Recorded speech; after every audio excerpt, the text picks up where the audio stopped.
Pero cuando entendemos dónde estamos y cuando conocemos la palabra nos enseña que Dios no nos va a librar de las pruebas, que las pruebas van a existir en la vida de cada uno, pero el resultado de esa prueba va a ser mayor que cuando tú empezaste la prueba, porque la única forma de probar tu fe es en la prueba.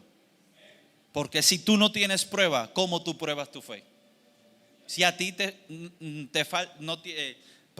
si tú lo tienes todo y no te falta nada, ¿cómo tú pruebas la fe? Cuando la fe te dice que es la certeza de lo que se espera, la convicción de lo que no se ve. Es decir, que tus ojos físicos no están viendo lo que ya el Señor te habló, pero tú en tu espíritu estás consciente y tienes la certeza de que el Señor te lo va a entregar. Santo Espíritu de Dios.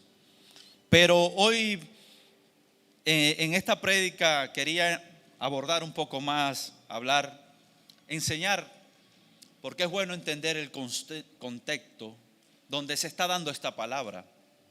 Es importante el estudio de la Biblia y entender lo que está ocurriendo, a qué personas se le fue entregada esta carta y por qué. Y así nosotros poderla aplicar en nuestro día a día. Y esta carta la escribe Santiago.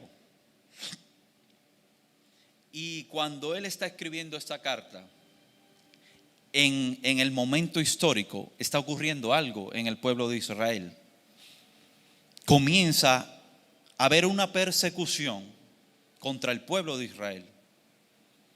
Lo persigue el imperio romano, que era el que los controlaba geográficamente, tenía el control político, pero había otra persecución, que era el cuerpo eclesiástico, es decir, los judíos de la ley también perseguían a los hermanos en ese tiempo, a los judíos cristianos.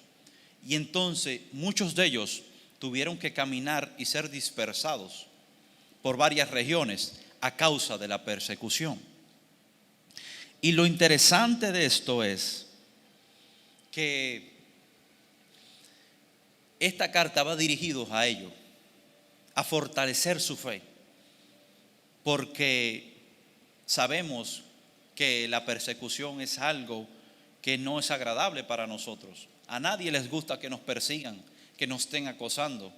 Imagínense estas personas que ya habían dado un paso de fe, habían reconocido a Jesús como su Salvador, había venido el Espíritu Santo sobre ellos y comienzan entonces a perseguirlos a causa de su fe. Para la gloria de Dios estamos aquí, podemos reunirnos y nadie nos persigue por nuestra fe ni por nuestra manera de pensar, pero ellos sí la sufrieron. Y si lo llevamos a otro plano, no estamos siendo perseguidos por nuestra fe ni por nuestra creencia, pero sí el mundo nos persigue por nuestra manera de ser. Porque si nosotros entendemos y nos regimos por la palabra de Dios, va a haber una diferencia entre nosotros y el mundo. Porque el mundo, las cosas que son buenas para el mundo, no son buenas para la palabra de Dios. Y si nosotros nos regimos por la palabra del Señor, nos enseña una manera de caminar. Y entonces esa persecución sí va a venir. Yo recuerdo que en mi país, cuando uno comenzaba a creer en el Señor, hay hermanos cubanos acá, ¿verdad? La gloria de Dios, los bendigo a ellos, que decía, no, tú eres religioso, o te lo decían en la escuela, no, tú eres religioso, tú no puedes pertenecer a esta organización porque tú eres religioso. Pero dice su palabra que bienaventurados seamos cuando somos perseguidos. Es una bienaventuranza que de parte del Señor, que vamos a ser doblemente bendecidos. Pero quería adentrarme acá y explicarle el contexto de estos judíos, volvemos atrás, que estaban siendo perseguidos. Y quiero ir con ustedes al libro de Hechos, capítulo 8, versículo 1 al 4. Amén. Santo Espíritu de Dios. Amén. Dice así su palabra. Saulo fue uno de los testigos y estuvo totalmente de acuerdo con el asesinato de Esteban. Ese día comenzó una gran persecución, una gran ola de persecución que se extendió por toda la iglesia de Jerusalén, y todos los creyentes y los apóstoles fueron dispersados por las regiones de Judea y Samaria. Continúe. Con profundo dolor, unos hombres consagrados enterraron a Esteban. Continúe, por favor. Y Saulo iba por todas las partes con la intención de acabar con la iglesia. Mira lo que estaba ocurriendo aquí. Había una intención de acabar con la iglesia. Es decir, era una persecución real. Es decir, estas personas estaban sometidas a un estrés porque los iban a matar, literalmente. Si los encontraban profesando el nombre de Jesús, los iban a matar.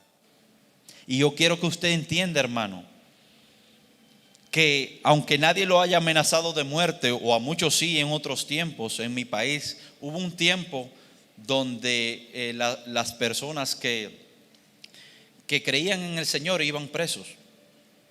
Había una pena de cárcel por creer en Dios. Ocurrió, fue real, que mis hermanos cubanos saben que es así. Seguimos. Al 4, por favor.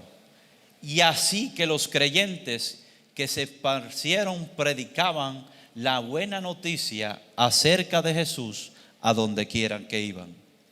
Mira esto, qué interesante. Porque estas personas no le importaba la persecución.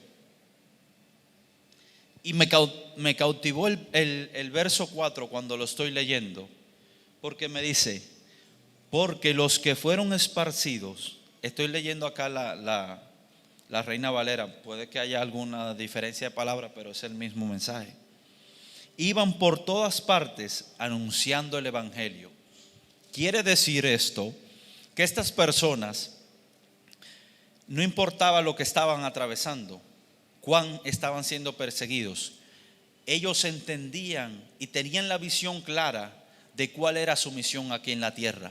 A pesar de la persecución, a pesar de los problemas que estaban atravesando, a pesar de la carga de estrés, ellos estaban anunciando las buenas nuevas del evangelio, porque le fue dado como dirección de parte de los apóstoles, que Jesús les enseñó bien y les dijo: cuando venga el Espíritu Santo sobre ustedes, pondrán las manos sobre los enfermos, estos sanarán, echarán fuera demonios y darán las buenas nuevas del evangelio de Dios.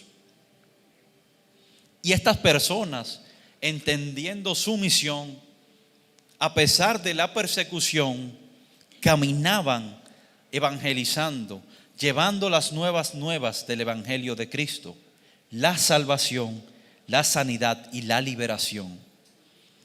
Pero mi pregunta viene acá: ¿cómo es posible que estas personas que estaban siendo perseguidas, que su vida corría peligro, predicaban la palabra de Dios sabiendo la consecuencia, y muchos de nosotros ponemos 10,000 excusas para ir a evangelizar a las calles? No crea que yo se lo estoy diciendo a ustedes por no, es que a mí también me confrontó. Porque muchas veces ponemos las cosas, lo de nosotros primero, y no vemos lo que el Señor nos está mandando a hacer. Amén. Yo sé que se acaban los amines y los aleluyas, pero gloria a Dios, ¿verdad? Y aquí coloqué: evangelismo sin excusa. Hermano, evangelice. Nosotros tenemos un grupo acá que sale los sábados. Ok, si no puede venir, ore en la casa. Y si no, otro día dele la palabra de Dios a un vecino, a una persona en el trabajo. Conviértase en un evangelista 100%, a todo tiempo. Siempre hay una persona que está esperando una palabra de parte de Dios. Muchas veces esa palabra es la causante de que esa persona no se quite la vida. Porque la batalla más grande que puede tener una persona es tu mente. Y esa persona que está lidiando contra eso, contra el suicidio, contra la depresión, piensa que su problema es tan grande que no tiene solución. Pero dice su palabra, la palabra de Dios: santo eres tú, Señor. No hay justo desamparado, ni simiente que mendigue pan. Entonces, si no hay justo desamparado, no hay problema que no tenga solución. Porque Dios está contigo, porque Dios está con nosotros. Y muchas veces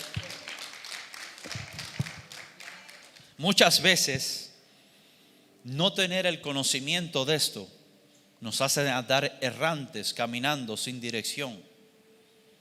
Y tú puedes ser portador de luz. En estos días hablaba con los hermanos de las clases y le hablaba de la importancia de Pedro, cómo su sombra sanaba. Todos lo conocemos, ¿verdad? Cuando yo leo esto, el Señor me trae a memoria, o me trae algo de parte de Él, y me dice: la sombra de Pedro es el reflejo de mi luz. Porque para que una sombra pueda ser sombra, tiene que darte la luz y la sombra reflejarse, ¿verdad? Entonces, la sombra de Pedro era el reflejo de la luz de Cristo que le estaba dando, y esa sombra era la que estaba sanando.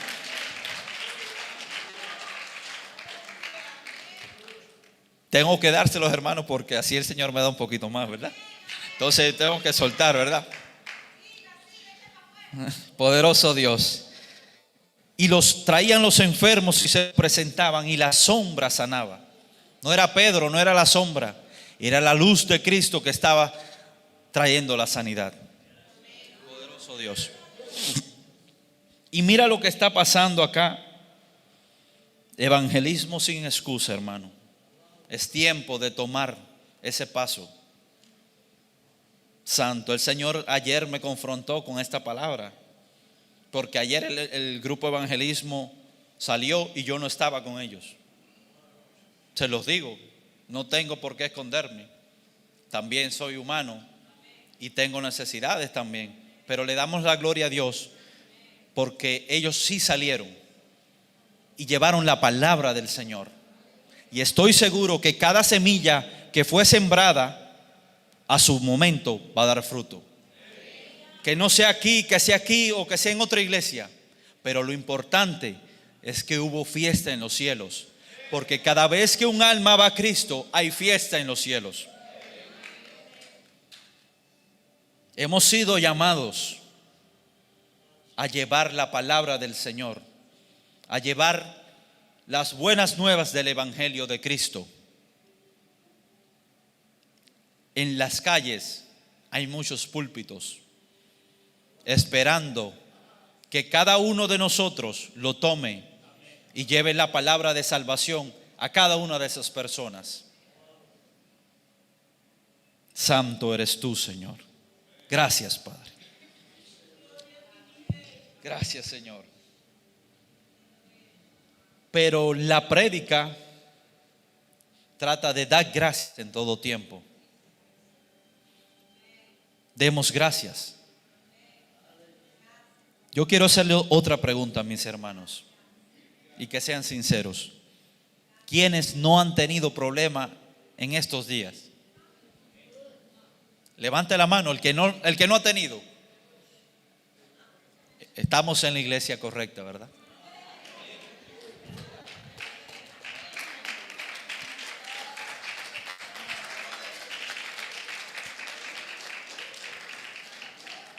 Porque a pesar de tu situación o de tu adversidad, hoy estás aquí.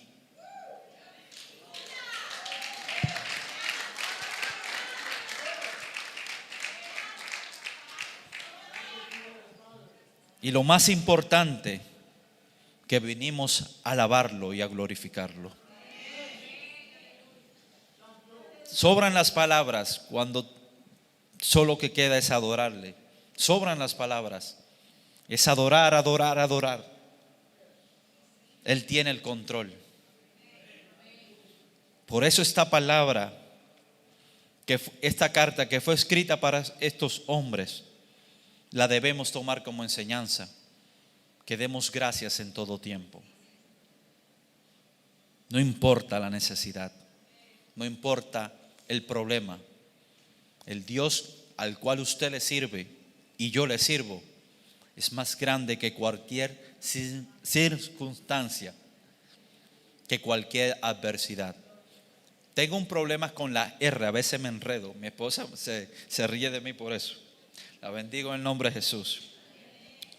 Amén. Vamos a la palabra, hermanos, en Job 23:10.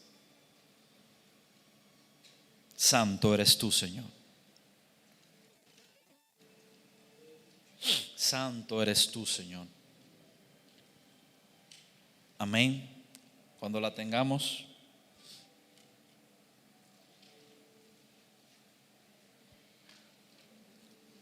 Amén. Job 23:10. Él, mira lo que dice Job 23:10. Él conoce mi camino, me probará y saldré. ¿Cómo? ¿Cómo? Él conoce mi camino, me probará y saldré. ¿Cómo?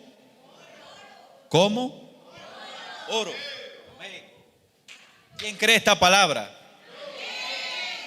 Si todos hemos tenido problemas en estos días, no veas el problema como una prueba o como un castigo de parte de Dios. Ve el problema como una forma de ser refinado cada día más. El señor Jairo un día me comentó acerca del oro, de cómo el orfebre lo preparaba. Y el proceso de refinamiento del oro tiene algo muy especial. Y no por gusto está ahí. Cada elemento que es mencionado en la palabra nos trae una enseñanza. Y recuerdo que él compartía esto, y lo voy a tomar acá, porque me llamó mucho la atención. Que cuando el orfebre comienza a hacer la producción del oro, a refinar el oro, él lo pone en el fuego a altas temperaturas, pero comienza a mirar, a mirar, a mirar. Y la única forma de saber que ese oro ya está listo es que se refleje su cara en el oro, que él pueda ver su cara reflejada en ese oro. Con esto te quiero decir que cada prueba que tú estás pasando es una oportunidad donde el Señor te está refinando, donde el Señor te está refinando, te está moldeando. ¿Para qué? Para que su rostro se pueda reflejar en ti.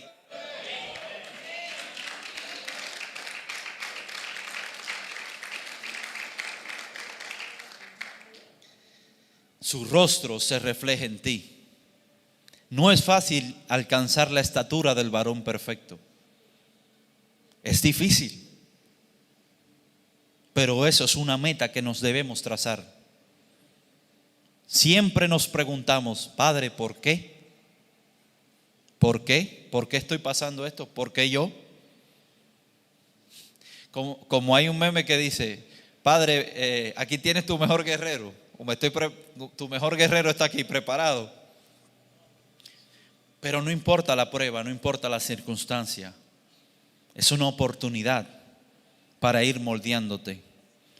Yo le comentaba a la pastora que ella hablaba del proceso del barro, el alfarero. Y es el mismo. El alfarero te tiene en sus manos, te está moldeando. Pero si hay un defecto, te vuelve a armar, te deshace y te vuelve a armar. Por eso no te preguntes por qué estoy pasando esto. Pregúntate para qué. Y vas a ver que tu nivel de fe va a comenzar a crecer.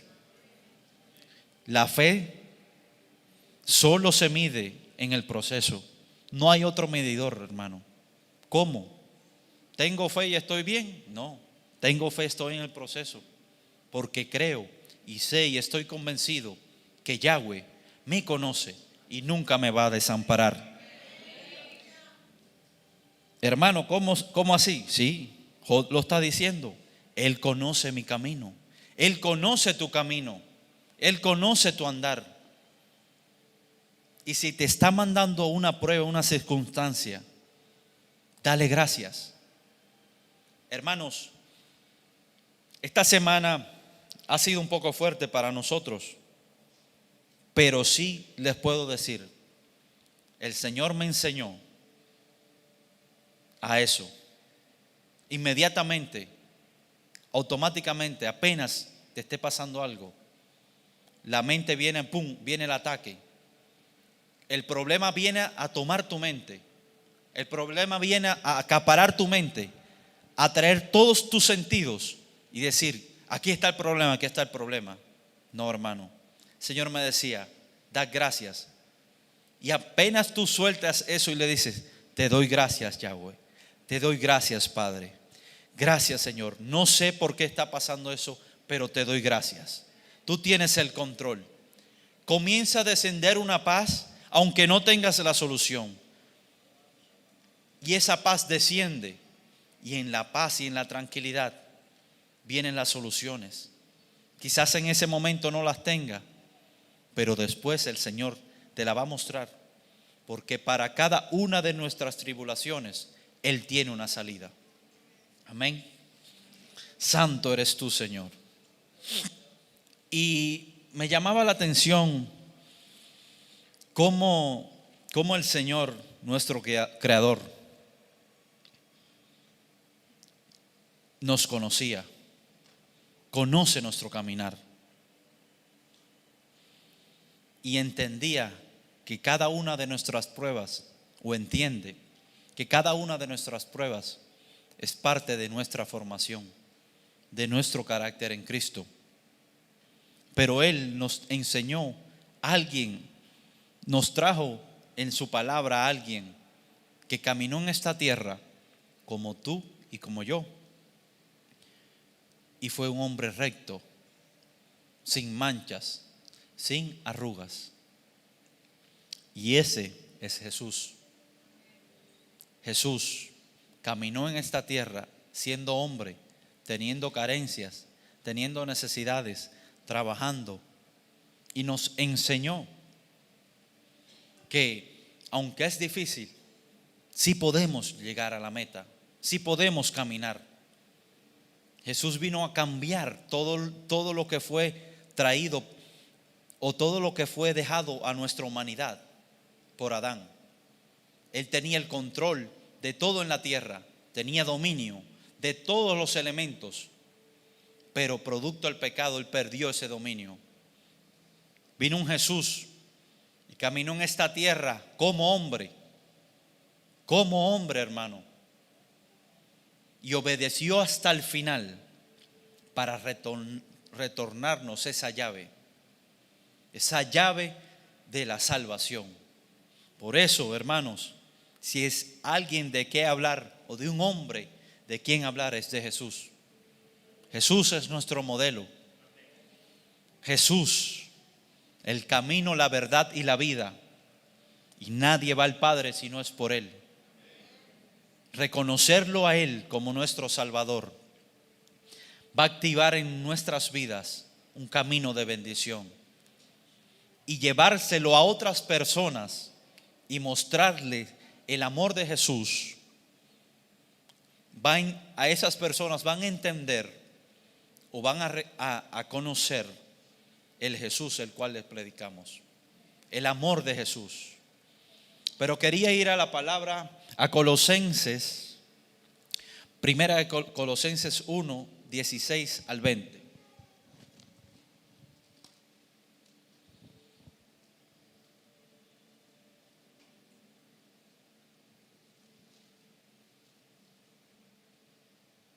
Amén. Mira lo que dice la palabra. Porque en Él, por medio de Él, Dios creó todo lo que existe en los lugares celestiales y en la tierra. Hizo las cosas que podemos ver y las que no podemos ver, tales como tronos, reinos, gobernantes, autoridades del mundo invisible. Todo fue creado por medio de Él y para Él. El próximo, por favor. Él ya existía antes de todas las cosas y mantiene unida toda la creación. El 18. Cristo también es la cabeza de la iglesia, el cual es su cuerpo. Él es el principio, es supremo sobre todos los que se levantan de los muertos. Así que Él es el primero en todo. El 19. Pues a Dios en toda su plenitud le agradó vivir en Cristo. El 20. Y por medio de Él Dios reconcilió consigo todas las cosas. Hizo paz con todo lo que existe en el cielo, en la tierra, por medio de la sangre de Cristo en la cruz. Amén. Dice la palabra que en Él todas las cosas fueron creadas. Santo Espíritu de Dios. No hay nada que se sujete al nombre de Jesús. No hay problema ni adversidad que no se sujete al nombre de Jesús. Todo se tiene que sujetar a su nombre. La palabra lo está diciendo, que todo fue hecho en Él y para Él. Y hizo paz con todo lo que existe en el cielo y en la tierra por medio de su sangre. Es decir, que cuando Él viene y se sacrifica y toma el control y toma el dominio, todo se tiene que sujetar a su nombre. Por eso es importante entender que cada vez que estemos ministrando, la palabra del Señor es en el nombre de Jesús. El nombre de Jesús, porque Él tiene el control y dominio. Todo fue hecho en Él y para Él. Santo eres tú, Señor. Filipenses 2, del 5 al 8. Santo eres tú, Señor.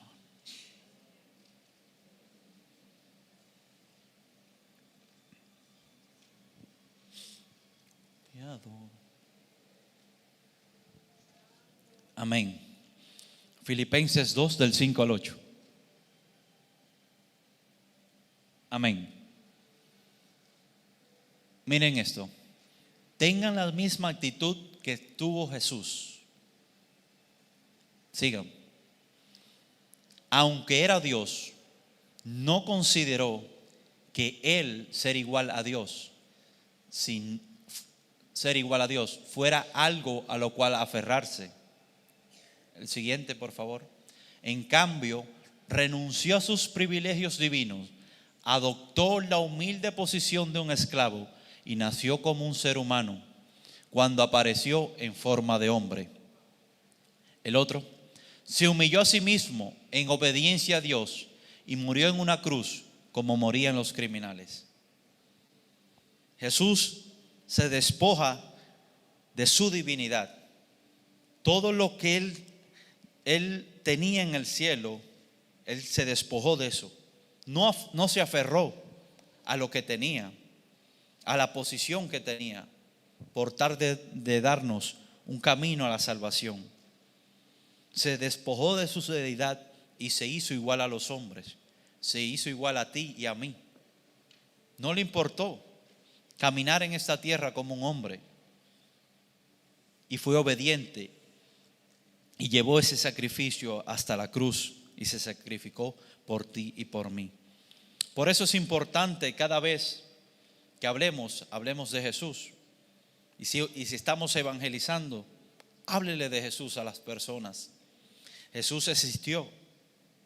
Aunque muchos teólogos judíos no lo reconocen, lo ven como un profeta. Tú y yo sabemos que Él murió por ti y por mí, que se sacrificó. No le importó quitarse su posición o donde estaba al lado del Padre, con toda, adorando, viendo la belleza del cielo, hermano. No es fácil dejar eso y venir a la tierra a pasar tribulación y necesidad. Y no le importó. Se despojó. Así lo dice la palabra. Se despojó. Y fue sacrificado como un criminal, siendo un hombre justo y recto. Imagínate esto. Siendo un hombre justo, sin pecado, sin mancha, acusado, crucificado como un criminal. Las personas que eran crucificadas en esos tiempos, esto lo aprendí del profeta Carrero, no eran personas que robaban comúnmente. Eran personas que además de robar, cometían asesinato, eran homicidas. Y a Él no le importó ser juzgado como tal y sacrificarse por ti y por mí. Por eso, hermanos, Jesús es nuestro modelo a seguir. Jesús nos enseña y nos da la oportunidad cada día de ir al Padre. Y si tú tienes esa oportunidad, ¿por qué no se la compartes con otra persona? Compártesela a otra persona. Si ya tú eres salvo y tú lo reconociste, enséñale a alguien más que Jesús es el camino. Porque esas personas no llegan, quizás por el corazón duro, pero muchas veces porque no lo conocen. Y si tú lo conociste, bríndale ese privilegio a otra persona. Amén.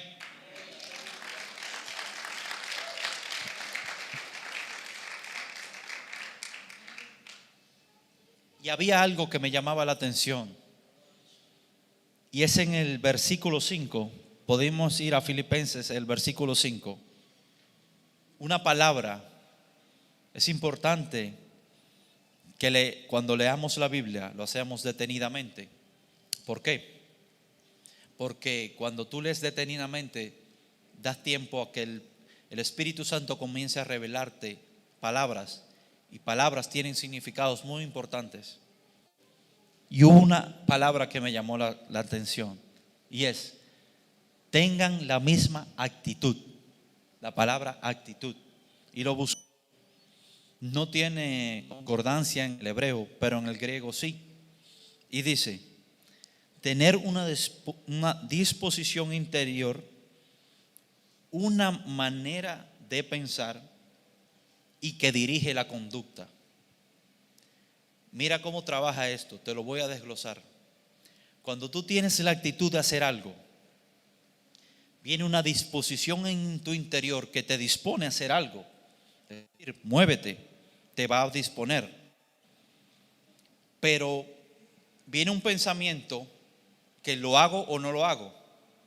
Entonces, tú tienes esa disposición interna y esa manera de pensar. Y cuando tú te decides y tomas la actitud, eso dirige tu conducta. Es decir, Él conocía el plan del Padre y Él dirigió su conducta a caminar en obediencia al Padre. Y como hombre tuvo miedo, porque cuando Él está orando antes de entregarse, le dice: Padre, si es posible, pasa de mí esta copa, pero que se cumpla tu voluntad. Y es un momento cuando Dios calla y Él entiende que el plan tenía que cumplirse. Santo eres tú, Señor. Santo eres tú, Señor. Santo eres tú, Señor. Jesús. Quería mostrarles algo más. Y es que hay un hombre que lo podemos ver, una historia en la palabra de Dios, que muchos lo tienden a comparar con Jesús. ¿Por qué? porque hay una similitud entre la persona que lo estaba guiando y el Padre Celestial. Y ese hombre, es Josué,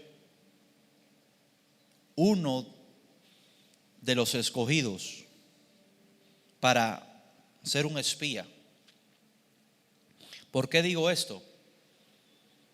Porque cuando vamos al estudio de la palabra, Josué fue el sucesor de Moisés. Josué fue el que llevó al pueblo a entrar a un lugar, a la tierra prometida. Moisés representaba a ese padre que era la ley, pero Josué fue el que llevó al pueblo a la tierra prometida, ¿verdad? Fue el que caminó en la promesa, ejecutó el plan que ellos tenían. Entonces hay una similitud con él en cuanto a su nombre, pero en cuanto a la forma de manejarse, porque Jesús caminó conforme al plan del Padre, del plan que ya se había establecido, y fue obediente. El nombre de Josué, lo compartía con mi esposa y con la hermana Lou. No era Josué. El nombre de Josué era Oseas. Cuando Moisés toma los espías para ir a explorar la tierra prometida, toman a un hombre llamado Oseas, hijo de Nun, de la casa de Efraín, y dice su palabra, y Moisés le cambió el nombre a Josué. Y yo cuando leía esto decía, wow, nunca me había detenido a leer esto. Señor, ¿qué me estás enseñando aquí? Y muchas veces en la Biblia hemos visto que nombres han sido cambiados, porque esos nombres cambian el propósito. Es una forma de sacar lo viejo y traer lo nuevo. Por eso Jesús murió como Jesús, pero como cuando resucitó, ¿con qué nombre salió? Jesucristo. Jesucristo. Amén. Santo Espíritu de Dios. Perdonen, hermano. Un nombre que cambia propósito. Y cuando busqué el significado de Oseas, que era su nombre originario, el nombre de Oseas significa salvación. Ahí quedé más impactado. Wow, dije, Señor, gracias. Pero cuando busco el nombre de Josué, el nombre de Josué significa Yahweh es salvación.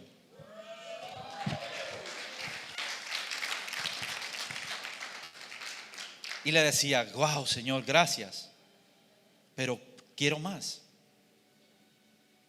Y entendí que aunque su propósito era de salvación, su nombre tenía que ser cambiado para que su dependencia no viniera del hombre, sino viniera de Jehová.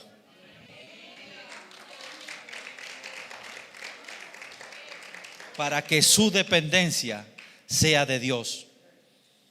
Por eso, mi hermano, cada vez que estemos caminando, tenemos que dar gracias en todo tiempo, porque el éxito no viene de nosotros, viene de nuestro Padre Celestial.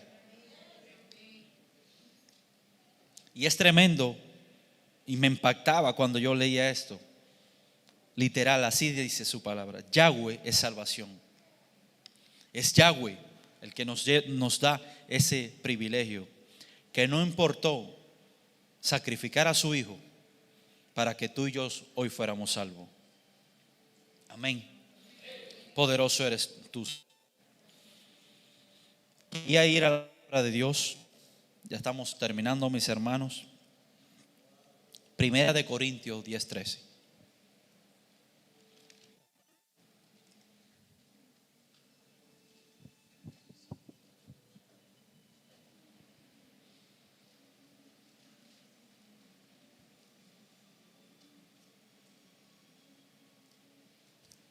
Amén.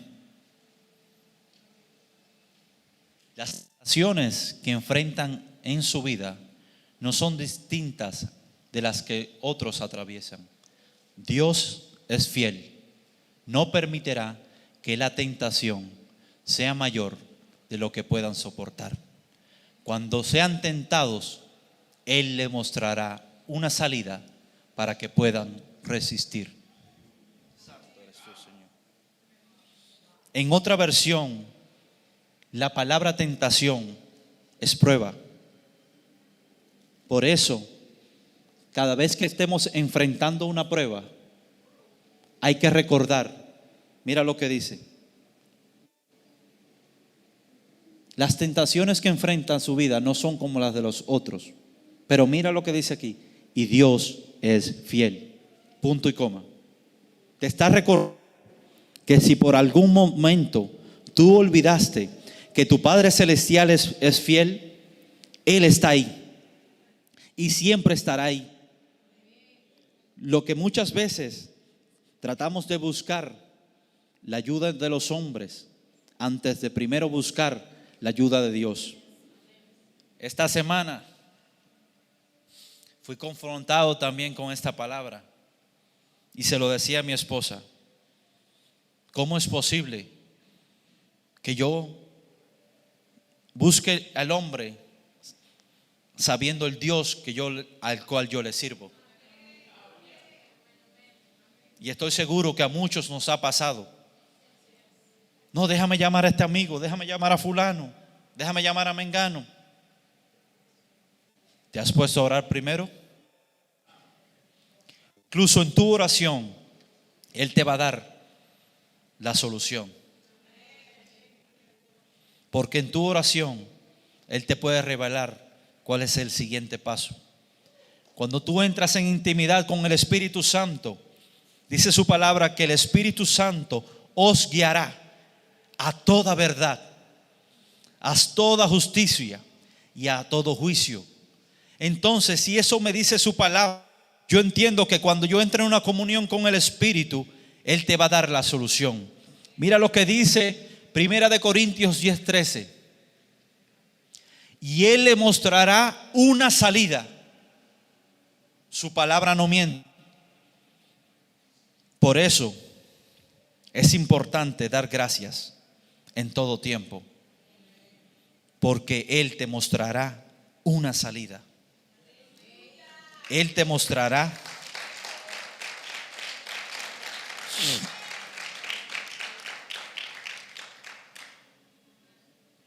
Santo eres tú, Señor.